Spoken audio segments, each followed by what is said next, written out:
ver tudo que o aluno fala. Olha aí, bom dia, todo mundo animado. Buenas. Bom dia. Buenas. Bom dia.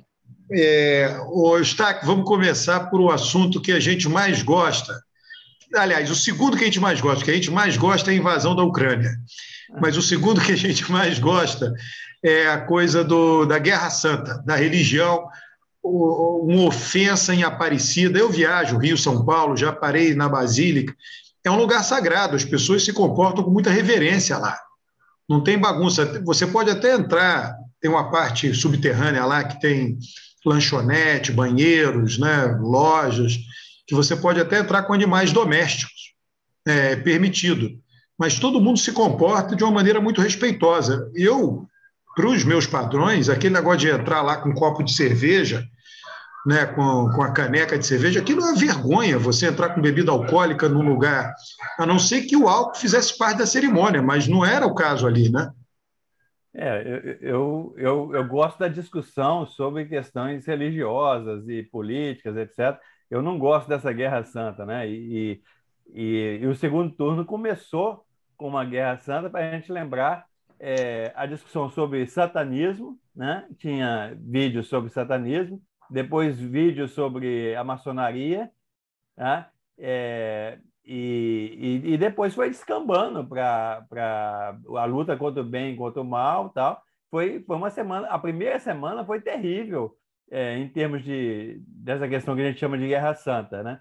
Na segunda semana, por incrível que pareça, piorou, porque começou com o Bolsonaro no Círio de Nazaré, né, com uma nota da igreja questionando aí o uso político, né, o Círio de Nazaré é a maior manifestação de massa da Igreja Católica, da Igreja toda do Brasil. É impressionante. Não tem outra, nem o 12 de outubro reúne tanta gente como o Círio de Nazaré. Então, a presença ali de um candidato no meio da festa, né, meio de penetra, né, é extremamente complicado. E aí culminou com o dia 12, né, que é o dia da padroeira, com todas aquelas cenas lamentáveis, né, e com outras cenas que a gente sabe, que é pastor chutando a santa, o coordenador da campanha do Tarcísio Freitas chamando o Papa de vagabundo, chamando os representantes da igreja, da CNBB, né, de vagabundos, etc. Então, assim, é um nível de polarização em cima do tema da religião que a gente pensava que é a coisa da idade medieval, né? A gente não está acostumado a ver isso no dia a dia. Então, é uma coisa muito assustadora. Sem contar com tensionamento interno, né? Assim, rolam nos WhatsApp que se tu fores de uma dada religião e não concordar com essa partidarização da religião, né? A politização é partidarização da religião, começa a sofrer assédio moral dentro daquele lugar que é teu lugar de conforto, porque as religiões têm esse papel de trazer conforto, então está gerando cisões, tensionamentos internos também dentro. Eu tenho muita curiosidade para os cientistas sociais e políticos de ver pós este momento o que vai acontecer dentro dessas casas, que são casas que deveriam ser desenhadas para dar conforto, coalizão, união entre as pessoas, o que vai acontecer depois, porque não é só entre, Guerra Santa parece que é evangélico contra católico, mas eu acho que também tem aparecido dentro da casa evangélica pessoas que dizem, não, aqui é um lugar para ter espiritualidade, para orar. E essas pessoas estão sendo assediadas moralmente. Então, assim, e mesmo um assédio que beira violência. Então, nós vamos ter um momento que talvez até o número de pessoas que tenham religiosidade, mas não estejam vinculadas a federações religiosas, possa até aumentar, porque as pessoas vão ter um afastamento. Olha, Márcia, você deve ter visto, eu escrevi isso ontem no Twitter, né? Porque já aconteceu nos Estados Unidos, essa politização das religiões afastou muita gente das igrejas. Então, essas coisas são meio que fenômenos universais. Se aconteceu nos Estados Unidos, vai acontecer aqui. Aí eu escrevi isso. Olha só, 2 pessoas entraram, é público, está no meu Twitter, eu posso ler. O Ronaldo escreveu assim: Alberto, eu sou católico e tenho a rotina de participar semanalmente da missa, que é preceito e uma regra de vida para quem abraça a rotina. No entanto, o comportamento de quem divide os bancos da igreja comigo vem me incomodando bastante, me levando a uma sensação de não pertencimento. Essa parte é fantástica. Quando ele afirma não pertencimento, que nunca experimentei em 51 anos de vida. Sua postagem é, de certa forma, um resumo desse sentimento recente. Aí veio uma menina e postou em cima do que esse cara escreveu. Ronaldo, desculpe invadir aqui, mas senti o mesmo em 2018, porém na igreja evangélica. Quando o grupo na igreja, no WhatsApp, virou politicagem, não dei conta. Chamei o pastor e disse que não compactuaria. Nunca mais voltei. Com todo respeito, hoje me sinto mais leve. Isso daí já está acontecendo. E outras pessoas vieram me dizer isso. Eu tenho um amigo que é de São Paulo, aí se mudou para Brasília, é da área de consultoria política. Ele falou: Alberto, eu sou católico, entrei nessa vida religiosa pelo Opus Dei, conservador, mas abandonei, porque ficou insuportável a convivência dentro da igreja. Meus amigos ficaram insuportáveis, só falavam de política. Então as pessoas vão pular fora. Né? E para essas pessoas que vão pular fora é um sofrimento grande, né? Viver, porque era um local, é isso que você falou, de espiritualidade, sociabilidade, né? Então é uma perda grande para essas pessoas. Eu acho que é o seguinte, tem alguém manifestou uma dúvida se o pastor virou político, né? Ou se o político é que foi para dentro da igreja virar pastor e instrumentalizar a igreja. Eu tenho a sensação de que foi o político que foi para dentro da igreja instrumentalizar a igreja, né? Porque é mais fácil um político fazer isso do que um pastor virar político. O sujeito está lá na igreja dele, confortando espiritualmente as pessoas, ele é talhado para aquilo, né? Porque é um sacerdócio, a pessoa teve a tendência, aquilo é o projeto de vida dele, ele não vai largar aquilo para sair, para ir se meter na política, né? Isso pode até acontecer, mas é exceção. O problema é que virou uma regra, né? Esses pastores todos viram candidatos. A vereadora, a deputada, a não sei o quê, e se apropriam, utilizam a igreja como instrumento, né? Aparelham a igreja para esses projetos políticos. Então, eu acho que isso não vai dar certo, né? Vocês têm toda a razão, isso vai dar errado, né? Porque a igreja, de fato, sobretudo a igreja evangélica, está se tornando um espaço, um instrumento de política, né? Das pessoas se meterem lá para outros projetos, né? Ou o empresário que vai para lá ganhar dinheiro, fazer negócio lá dentro da igreja, porque tem ali esse tipo de coisa também, né? Enfim, tá muito ruim isso. Eu acho que passada a eleição vai dar uma sossegada, mas o rescaldo disso eu não acho que vai ser bom, não. Olha, a questão é o seguinte, a igreja evangélica, ela começou a participar mais da política no período da Constituição, né? Da Constituinte, né? Que formou uma bandeira. Eu acho que é uma coisa até boa no sentido seguinte: você vai ter uma Constituinte, você vai discutir aí o futuro do país e cada setor vai estar representado. Então a igreja se organizou, né? Para participar desse processo, participou, defendeu lá as suas posições, etc., né?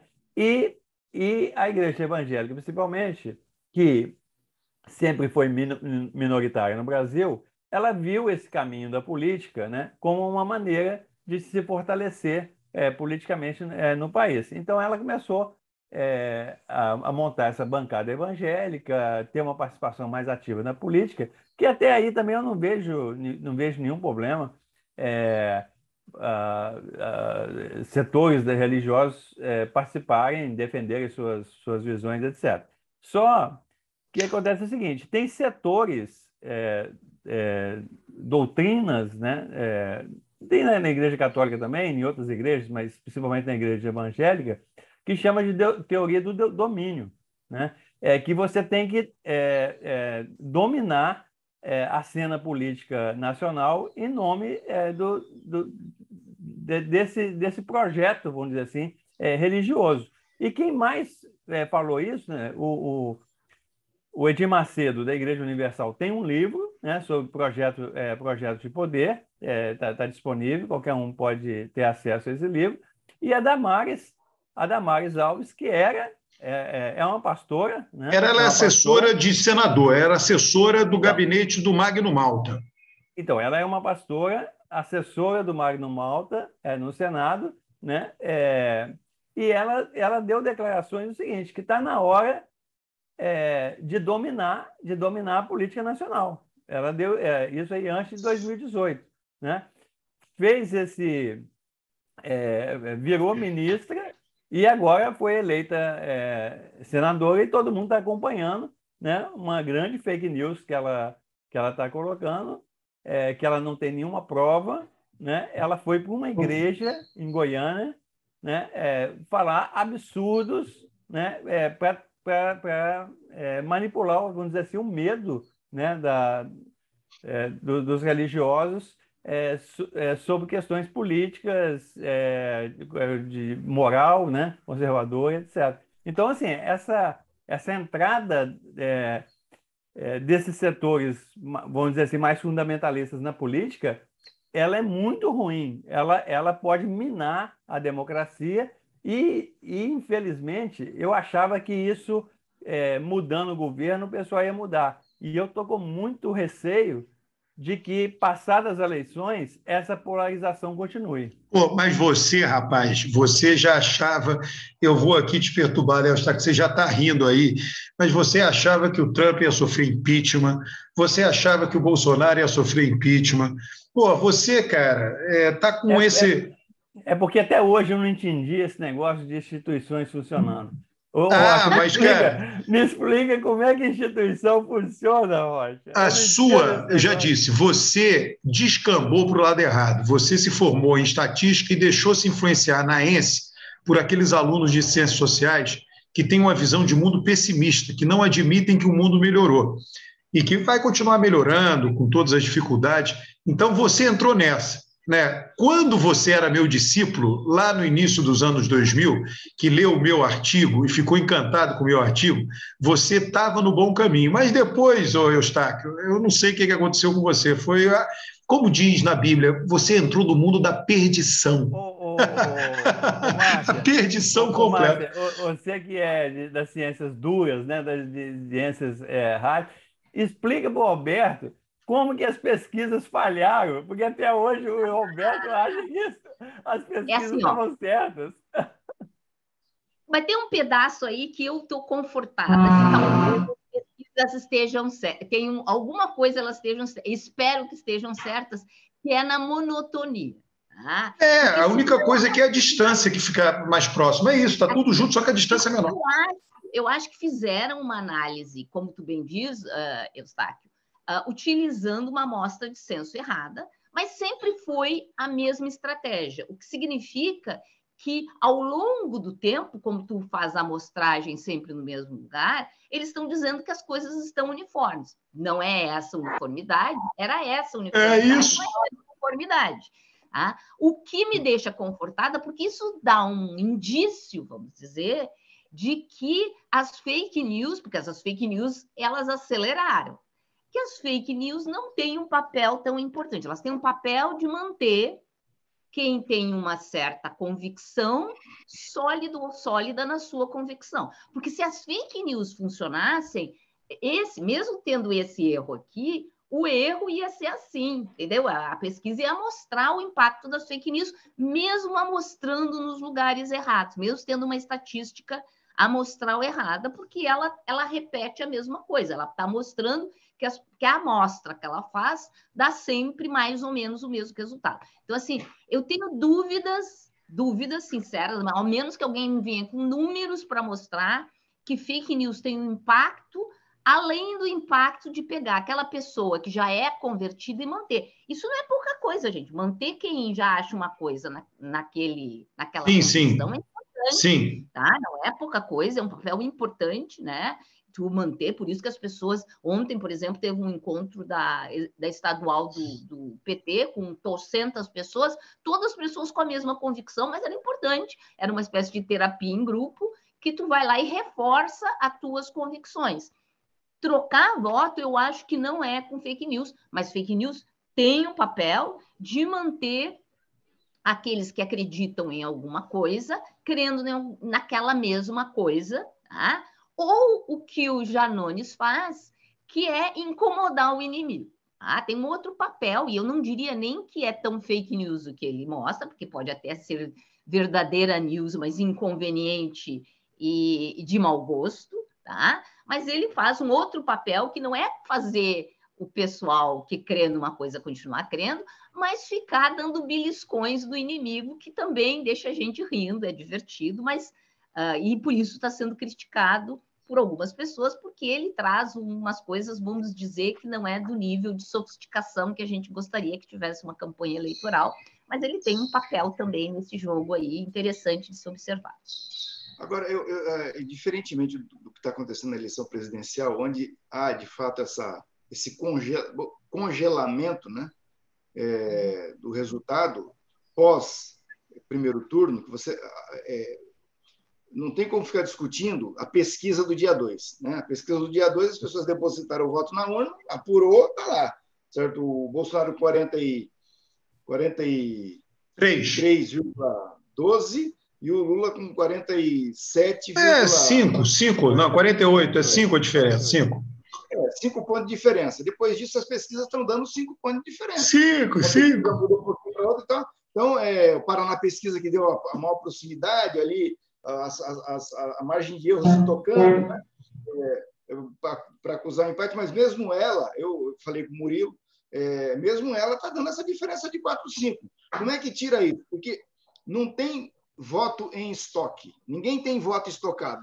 Os votos... Aliás, essa semana eu vi uma coisa muito interessante, que o resultado desse primeiro turno, em matéria de voto nulo e branco, ele é absurdamente inferior a 2014, 2018. É a menor da série.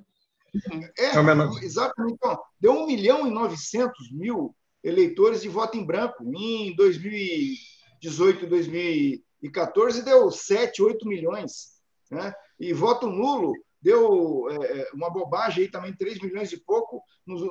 Então é o seguinte, a eleição está travada, ela está disputada, não tem voto sobrando em lugar nenhum. Eu vi a Folha de São Paulo falando, fiz uma matéria essa semana, eu li, não sei se vocês leram, a matéria dizia o seguinte, que a estratégia do Bolsonaro é tirar 10% de voto do Lula. Né? E aí tem lá meia página de escrevendo e tal, aí tem uma hora que o repórter acaba tendo que dizer que, bom, eles não sabem bem como vão fazer isso, mas a estratégia é tirar 10% de voto do Lula, porque não tem outro jeito. Né? Agora, diferentemente disso, nos estados, eu queria ouvir a Márcia, nos estados a coisa parece que está diferente. Certo? O Haddad, as pesquisas mostraram um crescimento dele, ele se aproximou perigosamente do Tarcísio. O Tarcísio está correndo do debate, não vai para o debate. Ou seja, a leitura da campanha do Tarcísio está... Ele está tendo dificuldade de entender o que está acontecendo. O Alckmin foi para o interior. Né? Enfim, o Haddad, todo mundo achava que o Haddad estava morto, não reagiria mais. O Haddad apareceu aí e pode chegar. E no Rio Grande do Sul, todo mundo achava que o Onyx ia passear e ganhar no segundo turno. Parece que a coisa pegou. Ele, inclusive, está usando a coisa da homofobia para atacar o candidato do PSDB. E lá em Pernambuco também hoje o Lula está lá, vai reduzir a diferença. Então, a coisa nos estados não está como na eleição presidencial. Mas aí tem que olhar o perfil os três primeiros colocados em cada estado, porque no segundo turno tem uma migração de votos, né? Em cada estado vai ter uma história. No Rio Grande do Sul, o terceiro colocado, que quase vira segundo colocado, é do PT. Então, é esperado que, naturalmente, haja uma migração de votos do PT para o Leite e não do PT para o Preto se posicionou, Márcia? Sim, todo mundo que tem, vamos dizer assim, que raciocina, se posicionou. Porque, assim, basta tu ouvires o Onyx 5 minutos que tu vê que ele está fora, ele está no conto da Aia, né? Ele vive lá dentro desse conto da Aia. Ele era uma pessoa que, no passado, era um conservador que comia de garfo e faca, tá? Mas agora ele tomou um banho de loja messiânico, assim, uma coisa doida. Ele é muito fraco. O Onyx sempre foi muito fraco. E ele não é bom, mas assim, se ele fosse só fraco com um projeto, tá? Ainda haveria alguma dúvida, tá? Mas não é isso. Ele vai para a TV e ele não consegue não só não responder à política e ter um projeto que pare de pé, mas ao mesmo tempo ele vem com essas provocações de um conservadorismo dos costumes. E assim, por mais que o Brasil possa pensar que o Rio Grande do Sul é um estado conservador, ele é conservador na economia, ele é conservador na política, mas ele não é conservador nos costumes. E esse ataque que ele está fazendo sobre a sexualidade do Leite é inaceitável. É inaceitável a um ponto que o nosso jornal local, que é a Zero Hora, que é um jornal conservador na política e na economia, vai e diz que não é aceitável isso que ele está fazendo. Então, assim, isso potencialmente vai fazê-lo perder votos. E está pau a pau a eleição aí? Agora está assim, tá? Pau a pau é uma linguagem meio ruim aí para essa eleição homofóbica, hein? Você mesmo que escreveu o artigo dizendo que na política as pessoas utilizam termos machistas. Que diabo é isso de pau a pau, Eustáquio? Está equilibrado. Não tem nada a ver com homofobia, não. Tem nada a ver, não. Não, está equilibrado e eu vou te dizer assim, tem muita chance de passar, porque no começo o próprio PT estava desconfortável, né? Ficou chateado, quase entrou, ficou chateado. Algumas pessoas estavam falando em fazer campanha de voto nulo, e principalmente porque o comportamento do Leite tem sido de evitar conversar explicitamente evitar dizer que não vai conversar com o PT. Então, isso deixa os petistas com um pouquinho de raiva, né? Então, eu fiz aqui em casa um exercício. Na segunda-feira, eu liguei o rádio, estava o Onix conversando, eu digo, basta ouvir o Onix 5 minutos que tu decide que tu não vai votar nele, que tu vai votar no Leite, apesar do Leite estar sendo um pouquinho grosseiro com o PT. Roberto, e aí São Paulo? Como é que foi que São Paulo, você utilizou a expressão aí que todo mundo achava que o Haddad não está morto, estava morto? Não, mas todo mundo achava, eu conversei com as pessoas com quem eu acabou a eleição em São Paulo, o Haddad está morto, e não parece ser isso, né? Está dando uma estribuchada. Olha, o Rocha, eu sempre digo, não é que o Haddad não é um candidato ruim, não adianta dizer que a campanha errou, né? O São Paulo é um estado conservador, não é, Rocha? Você pega aí o Paraná é um estado conservador. Qual é a grande diferença? O Paraná era um pedaço de São Paulo, né? E aí você tem esse interiorzão todo. Qual é a grande diferença entre o Paraná e São Paulo? É que São Paulo tem uma migração muito grande de pessoas mais pobres, de Minas, do Nordeste, da Bahia, e São Paulo tem uma capital muito grande, a proporção da capital em relação ao estado, em São Paulo, é muito maior do que no Paraná, não só da capital, mas também da região metropolitana. E aí a esquerda consegue vencer na capital e na região metropolitana, compensando parcialmente os votos do interior, coisa que não acontece no Paraná. Então, essa é a diferença. Enquanto não tiver uma mudança demográfica em São Paulo, dificilmente a esquerda vence. É como o Texas. O Texas, depois de um tempo, lá atrás, os republicanos passaram a ganhar todas. E aí, o que está acontecendo agora no Texas? Os democratas estão se aproximando, mas eles estão se aproximando por quê? Por conta de uma lenta mudança demográfica no Texas, com muitos migrantes e descendentes de imigrantes. Nos Estados Unidos, você tem uma assimetria muito grande do voto negro. O voto negro vota muito mais democrata do que republicano, mas uma proporção muito grande, 95% contra 5%.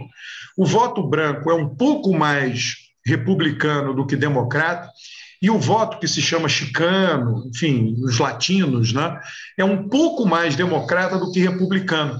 E está acontecendo isso com o Texas. Os americanos já têm lá projeções, se continuar nessa migração daqui a tanto tempo, vai eleger um governador democrata, quase elegeu um senador democrata, aquele Beto O'Rourke, quase conseguiu ser eleito lá, ficou muito próximo. Então, o que eu acho? A estrutura de voto de São Paulo dificulta muito a vitória do PT para governador. Então, essa é a barreira de Haddad. Haddad, eu disse isso na época, Rocha, eu gravei vários vídeos no YouTube e mandei para o próprio Haddad. dizendo que ele tinha que tentar ser candidato a prefeito de São Paulo, e ele não quis. Eu não sei, estava se guardando para ser governador, presidente, não sei o que ele tinha em mente. Ganhar a prefeitura de São Paulo para a esquerda é viável, por conta do alto contingente de eleitores mais pobres. Agora, ganhar o governo de São Paulo é de uma viabilidade muito complicada, é muito difícil. Ele pode até fazer bonito, sair como se diz muitas vezes, né, vencedor moral da eleição, era para levar uma surra e não levou, mas eu acho que não ganha, eu acho difícil ganhar. Uhum. E a gente, né, o Rocha, estamos muito com o pé atrás com as pesquisas, né? Erraram em São Paulo, o Bolsonaro abriu 7 pontos de vantagem, ninguém, na apuração, né, contra Lula, né, nenhuma pesquisa apontou isso em São Paulo. É muito estranho, viu? São Paulo, inclusive, que é o local que ficam as principais empresas de pesquisa e que, portanto, tem mais experiência em São Paulo.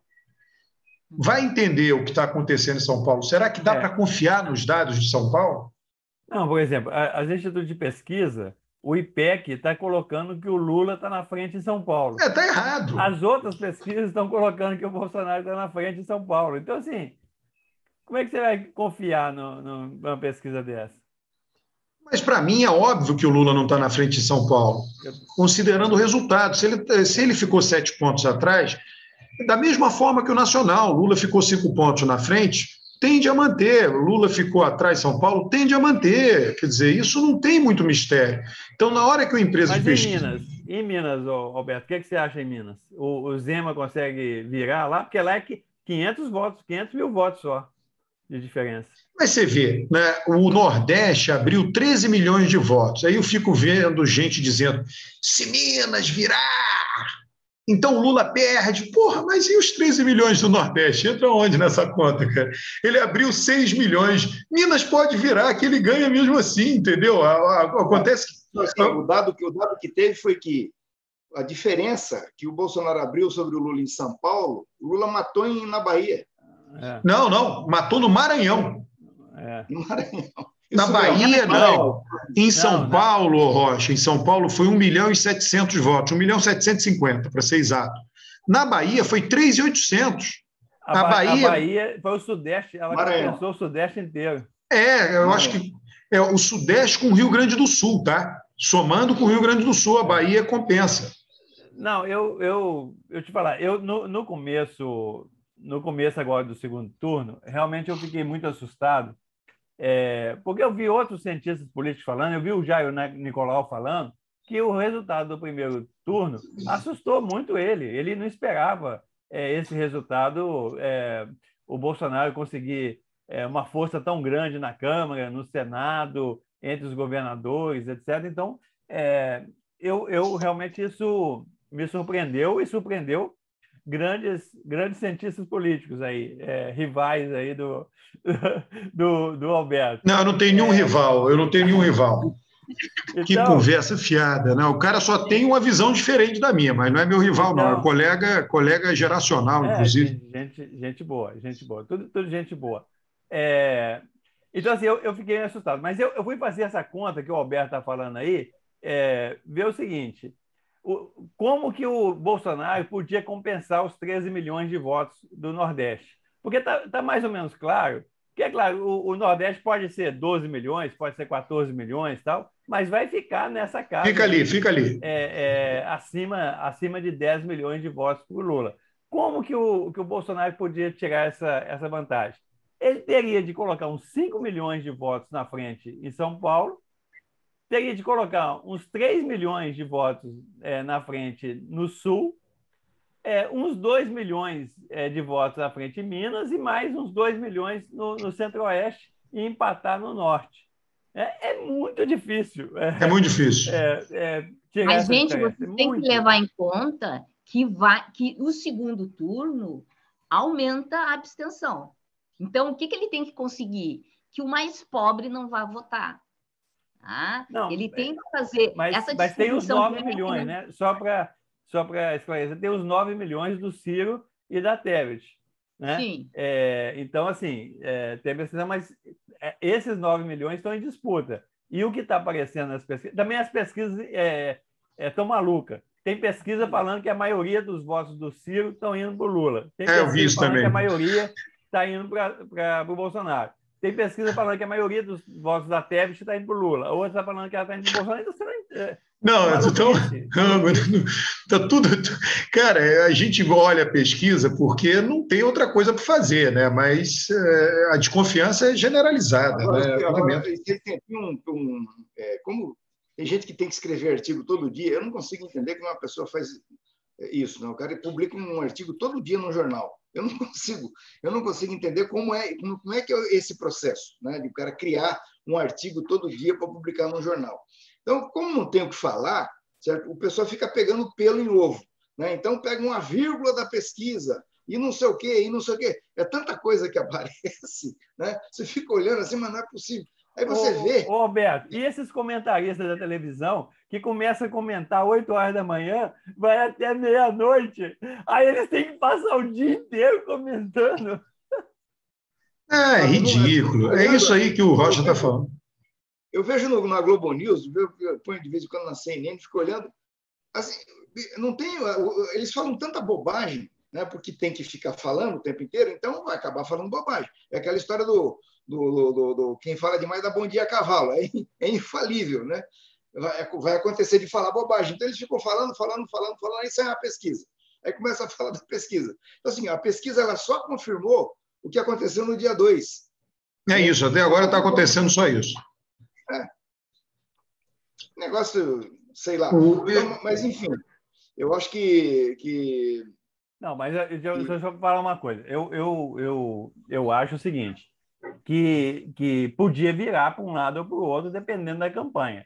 O que está acontecendo é o seguinte, que o Bolsonaro está fazendo uma boa campanha, do meu ponto de vista, dentro dos parâmetros da direita, né? Então, ele está reunindo os governadores, prefeitos, ele está mobilizando a mulher dele, tentando atingir o público feminino. Então, o Bolsonaro está mais controlado, apesar de ter uns rompantes aqui e ali, ele está mais controlado, julgando o jogo seguinte, de ir disputar o centro, né? A direita já está conquistada, vão disputar o centro. E o Lula, ele está reagindo muito bem, pois com esse apoio da Tebet, com o apoio do PDT, com o apoio de Fernando Henrique, dos pais do Plano Real, de artistas, de ex-presidentes do Supremo, etc. O Lula está fazendo uma boa campanha também, está indo para a rua, está indo aqui no complexo do Alemão, da Maré, né? Está indo em Pernambuco, está indo no Nordeste, deve ir no Sul, etc., deve ir no Norte. Então, as campanhas estão fazendo o seu trabalho. E aí, por isso que essa estabilidade do primeiro turno está se mantendo, porque eu acho que os dois lados estão fazendo boas campanhas dos seus pontos de vista. Mas eu acho, concordo com tudo que você falou, acho que as campanhas estão bem, né? Eu fico olhando nos grupos do WhatsApp, sempre tem alguém com a ideia mirabolante que vai ganhar a eleição, que se o Lula fizer isso, ganha a eleição. Né? Se o Bolsonaro fizer isso, está ganhando a eleição. Isso tem dos dois lados. É engraçado, né? Toda hora tem uma sugestão, uma pessoa achando que tem um ponto que, se for abordado, resolve a campanha. Acho que as campanhas estão bem encaminhadas, as duas, né? Agora, eu acho que o Bolsonaro comete mais erros que o Lula. Certo? A semana passada, você falou do Círio de Nazaré, que apesar de ser imenso no tamanho, é uma coisa mais regional. Né? Ele foi lá, ficou parecendo que ele era um penetra lá, que não tinha sido convidado e tal, forçou a entrada no barco lá onde... Né? Aí isso ficou um constrangimento lá na igreja e tal.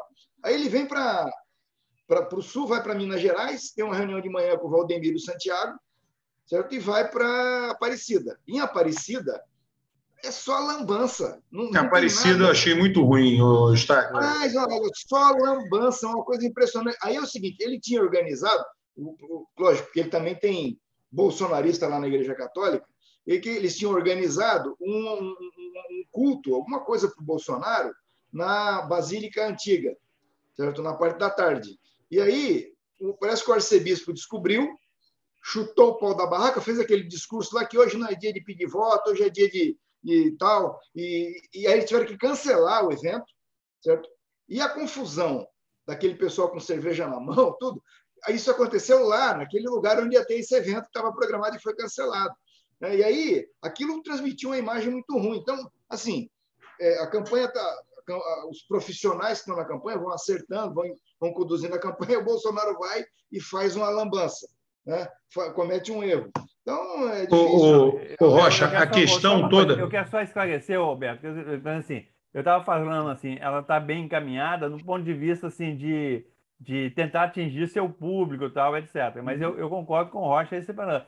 Essa Guerra Santa, quer dizer, puxar a campanha para Guerra Santa, ela está prejudicando mais o Bolsonaro do que está prejudicando o Lula.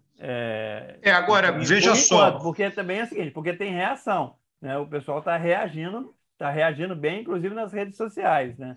Agora, apesar disso, concordo com vocês dois, eu acho que o evento de Aparecida foi muito importante, porém, apesar disso, pode ser que não tire nenhum voto de Bolsonaro.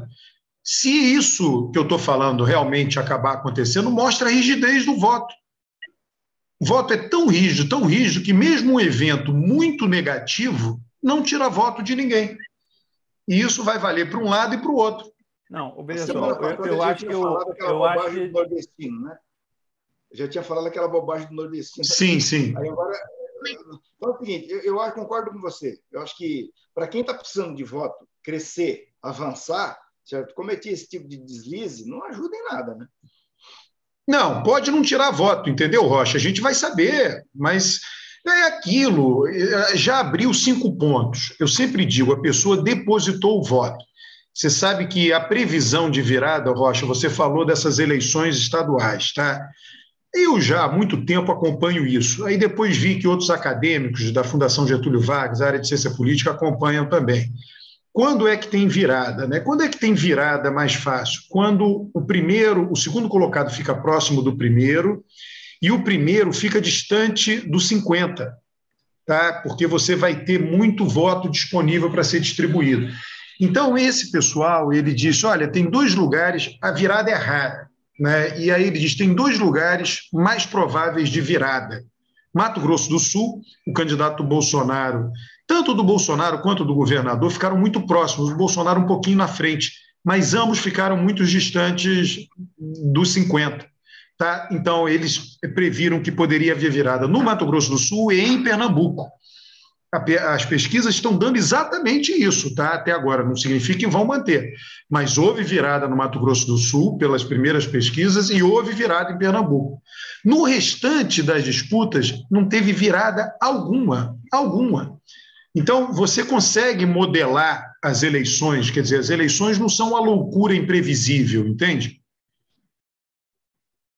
Interessante. Mas eu acho que o elemento do terceiro lugar ser mais próximo ideologicamente do segundo, como é aqui no Rio Grande do Sul, dá essa possibilidade de ter uma migração de quem votou no terceiro para o segundo, e isso aqui daria uma potencial virada. Eu acho que ela está vindo muito devagar, justamente porque as pessoas saíram da eleição e o leite não ajuda. Mas aos poucos, esse convencimento está acontecendo, né? Uma pessoa ligada ao PT fala com outra ligada. Não, porque no primeiro instante as pessoas disseram, vamos votar branco, é inaceitável que esse cara não esteja do nosso lado. Mas aos poucos as pessoas foram dizendo, não, vamos lá, porque ele é um pouco mais razoável do que o Onyx, e isso faz toda a diferença. Mas continuo com a minha preocupação, né, de que a gente fale para as pessoas, vocês votem no segundo turno, porque a série histórica mostra que tem vamos dizer assim, no segundo turno, menos pessoas vão votar do que no primeiro turno. E vão ser, provavelmente, as pessoas mais pobres, que estão ocupadas com outras coisas, que não têm liberação de trabalho naquele dia, que vão as que não vão votar, e usualmente são as que vão votar no Lula. Então, tem que fazer um estímulo, não só com transporte gratuito, mas estimulando as pessoas da necessidade de votar sim, para tentar reduzir, né, essa diminuição de voto que tem no segundo turno, que pode dar voto para não dar novo voto para o Bolsonaro, mas no percentual de redução levar a um aumento, vamos dizer assim, uma melhoria na votação do Bolsonaro. Olha, Márcio, o que você qual falou... Qual o seu sentimento aí? Quem que vai ganhar aí, pelo seu sentimento hoje? Aqui no Sul? Olha, eu acho que a gente precisa de um tempinho para convencer mais petista, ainda tem um ranço. E o Leite tem que ficar quieto com relação ao PT, que ajuda Mas, muito. ó, a Márcia torcedora, deixa eu dizer, Márcio, o que você falou pode acontecer, tá? Pode acontecer de virada. Eu só estou dizendo o seguinte, pelos modelos, a probabilidade maior são nesses 2 estados. Não significa que não possa acontecer em outros. As viradas são raras. Olha o Mato Grosso do Sul. Enquanto você estava falando, eu vi aqui no dado aqui do TSE. Mato Grosso do Sul, o Capitão Contar, candidato do Bolsonaro, teve 26,7%. O Riedel, que é o candidato governador, teve 25,16%. Olha só, então, muito próximo, e o 26,7% é muito distante dos 50%. Então, você tem um pool de votos gigante para ser distribuído entre eles. Pernambuco, a Marília teve 23,97%, pouquíssimo. E a menina lá, Lira, lá, Raquel Lira, teve 20%. Teve 20. Então, ela ficou 4 pontos, 3 pontos a 20,58. Ficou 4 pontos abaixo da Marília. E ambas muito distantes dos 50. Agora, o Rio Grande do Sul, a diferença. Deu 37,5 para o Onyx. Está longe dos 50, mas já está bem mais próximo, 10 pontos acima, pelo menos. E o Eduardo Leite ficou com 26. Ficou 10 pontos de distância. Né? Não significa que não possa ter virada, tá? De novo, só estou mostrando como é que é a estrutura do voto no primeiro turno e como ela amarra um pouco o segundo. Mas eu acho que aí é um problema de 3 corpos, não de 2 corpos. É mais fácil resolver o problema de 2 corpos, tá? O de 3 corpos nem tem solução, mas o de 3 corpos vai me dizer para quem os 26... Gente, o preto quase vai para a segunda turma. Foi 2.400 votos, uma coisa assim. Então, assim, é um bairro daqui, assim, um bairrozinho de Porto Alegre, a diferença, tá? Então, assim, esses 26 votos, sem dúvida que qualquer um desses votos termine indo para o Onyx. Vai ter muita gente votando branco, então tem que se fazer uma campanha, que está acontecendo agora, uma campanha para as pessoas. E por isso que lideranças como Tarso Genro, o próprio Preto, e o Olívio Dutra foram dizer, olha... A Manuela apoiou. A gente que é da esquerda mais tradicional, tá? Que vai e diz, olha, não vamos votar branco, não vamos anular o voto, vamos votar no Leite, apesar do Leite está sempre fazendo aquelas manifestações dele, agradeço, mas não quer, tudo bem, tá? E eu acho que essa paulada que ele recebeu agora do Onyx, diretamente com a história de primeira-dama, e indiretamente com os cartazes horrorosos que estão povoando a cidade, que fala diretamente com relação a essa questão de Leite e de ele ser um homossexual assumido, também vão repercutir mal. Claro que eu sou uma torcedora que olha os números e fico torcendo de ter um modelo mais amplo que um modelo só de duas tem variáveis. Que aplicar seus modelos da água na política e aí ficar completamente de fora, entendeu? Deixa eu dizer, Alberto, os modelos que normalmente as pessoas aplicam na política são modelos do que eu chamaria de interações simples. E a política é um sistema que a gente chama em física complexo, que tem muitos graus de liberdade. Para fazer um modelo com muitos graus de liberdade, a gente precisa de um equacionamento que inclua mais do que uma só variável. Às vezes, uma só variável funciona, e eu estou torcendo que a tua única variável, que é a economia, seja vencedora, e aí a gente fica com modelos simples, mas às vezes na vida a gente precisa, e na ciência, de modelos como os de previsão do tempo, que tem um conjunto enorme de variáveis, e por isso no caso do leite, tem muitas variáveis, no caso do leite.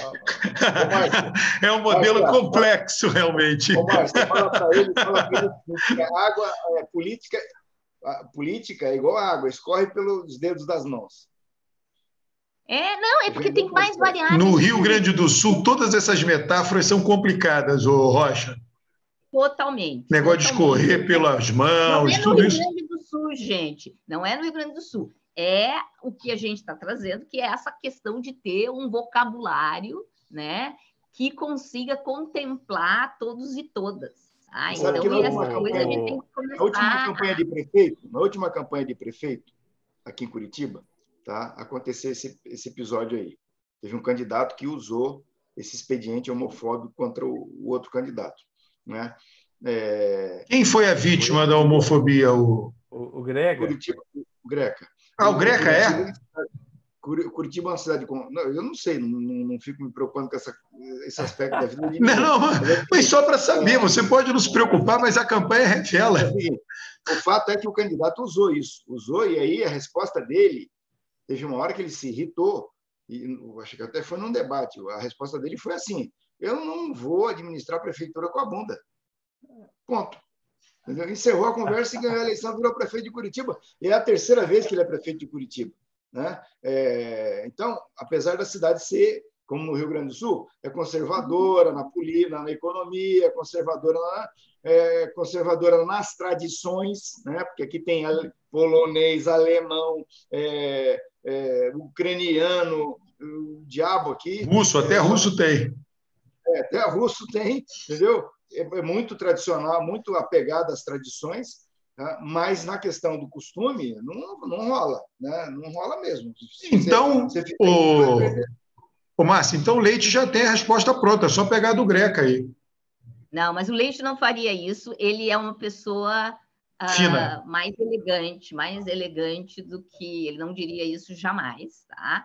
Ele vai dizer o que ele disse nas respostas, né? Que venham cobrar dele as questões administrativas, ele se recusa a, vamos dizer, levar para este âmbito, né? Apesar de ser gaúcho e todo mundo tendo no imaginário gaúcho como uma pessoa grossa, este não é o caso do Leite, não é o caso nenhum dos outros políticos que estavam concorrendo, com exceção do Onix, que fez essa grosseria não só para o Leite, mas como para a esposa dele. Olhem a cara que a esposa dele faz quando ele delega a ela essa função assistencialista.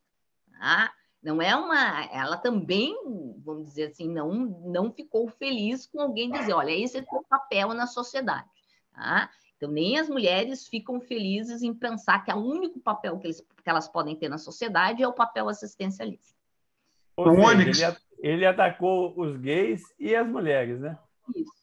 Uma penada, conseguiu fazer essa coisa. Se eu não me engano, o nome Onyx foi uma homenagem que o pai dele deu a algum papa aí da veterinária.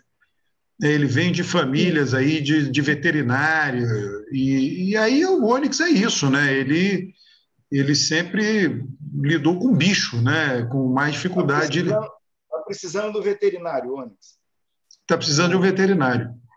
Márcia, mas esse negócio de homofobia, não sei se você acompanhou o negócio lá do Nicolas, lá de Minas Gerais, que soltaram um vídeo lá com... Chupetinha. Etc.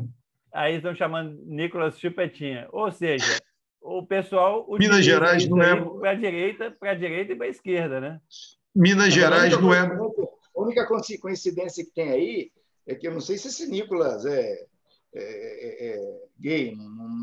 Aliás, eu ouvi falar a primeira vez dele agora, nunca tinha escutado falar dele, né? A coincidência que tem dele e do Leite, que os dois são de direita, né? Aliás, a esquerda fica... Não, mas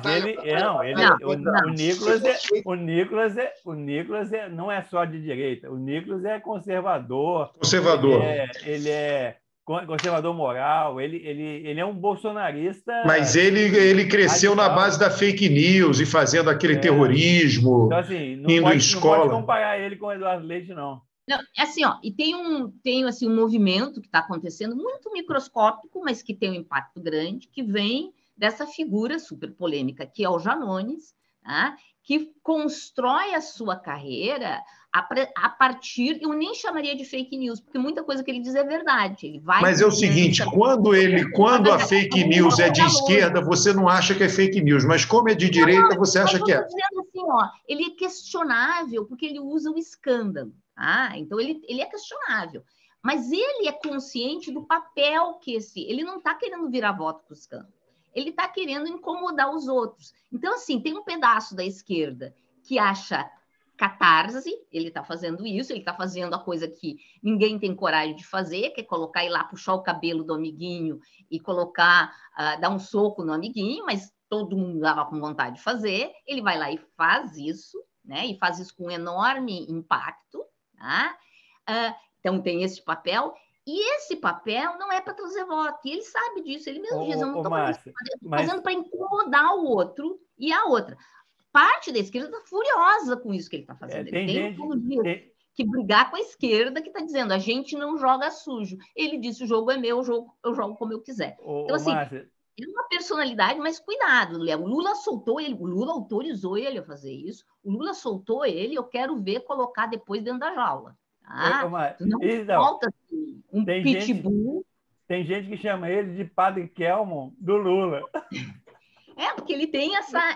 E ele está associado muito fortemente agora nesses escândalos morais, vamos dizer, dos evangélicos, e provavelmente tem muito material soltando isso, que não vai trazer voto feito para incomodar as pessoas. Incomoda, as pessoas gastam tempo respondendo ou reagindo a isso, mas que não tem efeito nenhum, e eu acho que a própria esquerda não tinha que se preocupar em ficar atacando, deixa ele lá na loucurada dele, tá? Não dá corda, não transmite o vídeo, não vamos transmitir bobagem, vamos falar das coisas que são sérias, né?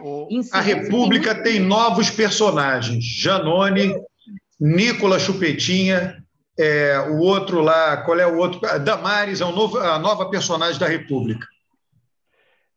Então, pessoal, vamos caminhar para o final aí, ó. O Alberto acha que eleição, o voto, é a coisa mais importante da democracia. Não acho, não, eu tenho certeza. Quando a gente vê todas essas coisas aí que a Márcia acabou de falar, aí você fica assim, puxa vida, mas se o voto é a coisa mais importante e a gente está votando desse jeito, então essa democracia está com problema, hein? Eustáquio virou o homem da caricatura. Para de fazer caricatura, Eustáquio. Até a cachorra dele para de fazer caricatura. O voto é importante, gente, porque a gente teve que brigar muito para ter isso. E eu fico dizendo isso todos os dias para meus alunos que não tiveram que brigar nada para ter esse direito. Ele foi uma luta importante e ele é uma coisa importante. Mas a gente tem que conquistar outros direitos também, né? Eu tenho que ter direito de colocar um decalque que eu quiser no meu carro sem ser ameaçada de que vão lá e quebram o meu carro. Márcia, deixa eu até saber um negócio de você. Existe... Eu imagino que em Porto Alegre, nos prédios, casas, negócios, tem muita bandeira do Brasil espalhada, não tem? Olha, menos do que eu imaginaria. Tem nos carros. Não, Porto Alegre. Carros, sim, mas nas casas, menos do que eu vejo na internet. Santa Catarina, minha esposa está em Santa Catarina e disse que é uma chuva de bandeira do Brasil. É intolerável. Não, as pessoas estão com medo. As pessoas Como é que é Curitiba? O seu microfone está fechado, Rocha. Olha, Curitiba, assim, Curitiba acho que teve um trauma, porque na época da Lava Jato, de cada 10 carros que tinha na rua, 7 tinham aquele adesivo babaca, Lava Jato, eu apoio. E deu errado. Esses adesivos desapareceram, então hoje você encontra muito pouca manifestação de direita em Curitiba. Tem as bandeirinhas amarelas no carro, mas são muito poucos carros, raramente você acha um carro, e nos apartamentos, um outro lugar tem uma bandeirinha do Brasil, mas também tem as bandeiras vermelhas, né, que o pessoal põe também. Então, Curitiba está sossegado nesse ponto. Né? Goiânia não tem material do PT, Santa Catarina não tem material do PT. Tem material do PT no Rio Grande do Sul, mas na rua você vê? Na rua tem, e estava chegando, porque o problema todo foi enviar o material. Semana passada a gente teve uma reunião, e aí onde é que está o material? Aí começou, e ontem teve uma reunião da executiva não, do grande diretório estadual, e aí estavam trazendo bastante material, principalmente esse material para postar, porque agora a gente conseguiu, dentro da universidade, um advogado, para falar bem dos advogados, que conseguiu uma ordem que a gente pode usar esse tipo de coisa dentro da universidade, porque a nossa Universidade Federal do Rio Grande do Sul tem um escritório específico para processar professor que fizer qualquer ato de militância dentro da universidade, já está processando um ex-reitor. Então, a gente agora ganhou o direito, para ver que a democracia é mais que o voto, o direito de poder usar um bottom dentro do ambiente da universidade e colocar olha aqui, no carro. Democracia é mais que o voto, claro, mas o voto é instituição central. Com isso, encerramos hoje aqui. Ditatorialmente, eu encerro. Não tem negócio de voto, porra nenhuma. Um abraço. Tchau.